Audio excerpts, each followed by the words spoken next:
তার সাথে রিলেশনশিপটা শুরু হয়েছে অনলাইন থেকে। অনলাইন থেকে এত কিছু হয়ে যাবে আমি নিজেও ভাবতে পারিনি, কোনো সময় ভাবতে পারিনি। তো একদিন রাতে আমি ফোন টিপতেছি শুয়ে শুয়ে, রাত বাজে 2টা। হঠাৎ একটা মেসেজ এলো। মেসেজে ঢুকে দেখলাম হাই, মানে মেসেঞ্জারে। মেসেজটা দেখে কিছু না বলে আগে জিজ্ঞাসা করলাম এত রাত পর্যন্ত কি করেন। তারে চিনি না জানি না, তারপরও বললাম রাত হয়েছে ঘুমিয়ে পড়েন, কালকে কথা হবে। তো পরের দিন সকালে মেসেজ দিলাম। মেসেজের মাধ্যমে আমাদের ফ্রেন্ডশিপটা হয়ে গেছে। এভাবেই 2-1 দিন চলে গেল। তারপর হঠাৎ করে আমি ওকে বললাম আপনি কি রিলেশন করেন, মানে ফাজলামো করে বলছিলাম। এটা যে রিয়েল হয়ে যাবে এটা আমি বুঝতে পারিনি। সত্যি কথা বলতে তার হাসিটা অনেক পছন্দ হয়ে গেছে, তাই ওকে একদিন রাতে প্রপোজ করলাম। সে না বলতেছিল, রিলেশন করবে না। তারপর পাগলের মতো আমি মেসেজ করলাম I love you, I love you, I love you, অনেকবার মেসেজ করছি। তারপর যখন ওই লাজকের ইমোজি দিছে তখন আমার মনে একটু সান্ত্বনা পাইছে। তখন সে বলল আমি এমন রিলেশন করতে চাই না যে 2 দিন পরে ছেড়ে যাবে। তারপর আমাকে একটা শর্ত দিল। শর্তটা হইতেছে সারা জীবন সুখে দুঃখে পাশে থাকতে পারবে। আরও একটা কথা বলেছে আমাদের মধ্যে শত ঝড় আসবে, পাশে থাকতে পারবে। আমি বলছি হ্যাঁ পারবো, তুমি থাকতে পারলে আমি পারবো। তারপর আমি মেসেজে আই লাভ ইউ বললাম।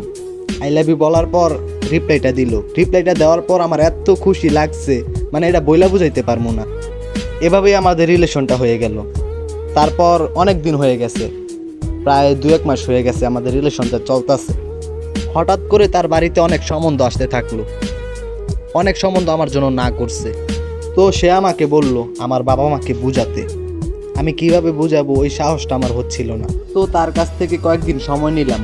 তো আমার সাহস হচ্ছিল না বলার জন্য এই কথাটা মাকে। তো আমার একটা দাদা আছে, দাদাকে সব খুলে বললাম। তারপর মায়ের সাথে কথা বলল। মা তো রেগে আগুন। তারপর ঘরের আশেপাশের যারা ছিল তারা সবাই জেনে গেছে। মাকে তো রাজি করাইছি, কিন্তু বাবাকে কোনোভাবেই বোঝানো সম্ভব না। আমার এই পরিস্থিতিতে কেউ পাশে না থাকলেও মা আমার পাশে ছিল। মা বলল আমার কথা শুনবে না তোর বাবা। তারপর বলল তোর পিসাকে দিয়ে বলা। তারপর পরের দিনই পিসার বাড়িতে গেলাম বন্ধুকে নিয়ে। পিসাকে সব বুঝিয়ে বললাম। তারপর পিসা বাবাকে বলল, কিন্তু ওই ভাবও রাজি হচ্ছিল না। তারপর আমি বাধ্য হয়ে জীবনে যেই ধরনের নেশা না করছি ওই ধরনের নেশা করছি। হাত কাটছি, অনেক কিছু করছি, মানে আমি পাগল হয়ে গিয়েছিলাম। আমার আশেপাশে সান্ত্বনা দেওয়ার জন্য অনেক মানুষ ছিল, কিন্তু বাবাকে যে কে বুঝাবে ওই মানুষটা ছিল না। এত কিছু করার পরেও কাউকে বুঝাতে পারলাম না তার আমি কতটা ভালোবাসি। তারপর বাধ্য হয়ে হাতে বিষ নিছি। তো আরেকটা কথা বলি, সেও আমার জন্য অনেক কিছু করছে, কিন্তু আমাকে বলতে পারতেছে না। কিন্তু আমি জানি সে আমার জন্য অনেক কিছু করছে। তারপর আমি যে পাগলের মতো বিহেভ করতেছি এটা বাবা বুঝতে পারছে।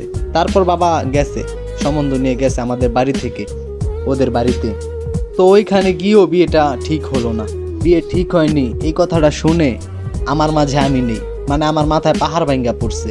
কোনো রকম তাদের বাসা থেকে আমাদের বাসায় আসলাম। তারপর সারা রাত ঘুম নেই, কি করব বুঝতে পারতেছিলাম না। তার সাথে কথাও হয় না। তো তার বান্ধবী আমাকে অনেক সান্ত্বনা দিছে যে ওকে আমি যেভাবে হোক রাজি করাবো পালিয়ে যেতে। তো পরের দিন বিকেলে আমাকে কল দিল, তাও আবার ভিডিও কলে।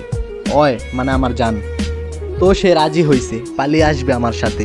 তখন আমার এত খুশি, মানে বইলা বুঝাইতে পারবো না। তো আমাদের পালিয়ে আসার সময়টা ছিল 10 থেকে 12 দিন পর। তো 10 থেকে 12 দিন পর আমি ডিসিশন করে রাখছি তাকে নিয়ে আসব। তো 10 থেকে 12 দিনের মধ্যে আরেকটা খুশির খবর হলো আমাদের পালিয়ে আসতে হয়নি, বাবা মা ফোনে বিয়েটা ঠিক করছে। তো তার চেয়ে বড় কথা হইল তার মায়ে পইরা গেছিলাম। তার মায়াটা এত ছিল, মানে মরণ ছাড়া ভুলতে পারবো না। তো আমি একটা কথাই বলতে চাই, অনেক কিছুর পরও তাকে তো পাইছি, আমার আর কিছু লাগবো না। শত জ্বর আইছে তারপরও তো আমার কাছে রইছে, এটাই আমার চলবো, আর কিছু লাগবো না। তো সবশেষে আমি একটা কথাই বলতে চাই, সবার প্রিয় মানুষকে যেন তার কাছে পায়। তো আরেকটা কথা বলি, কারো কথা শুই না নিজের প্রিয় মানুষটাকে ছাইরেন না। তাই হলে আমার মনে হয় এই থেকে বড় ভুল আর কিছুটাই হইব না। আপনাকে সান্ত্বনা দেওয়ার জন্য অনেক মানুষই থাকবো, কিন্তু যখন আপনি একা থাকবেন তার স্মৃতিগুলা মনে পড়বো, তখন সেই স্মৃতিগুলোই আপনারে কাঁদাইব। তো আবারও বলি, কারো কথায় নিজের প্রিয় মানুষটাকে ছাইরেন না। তো ধন্যবাদ, সবাই ভালো থাকবেন। ওকে, বাই।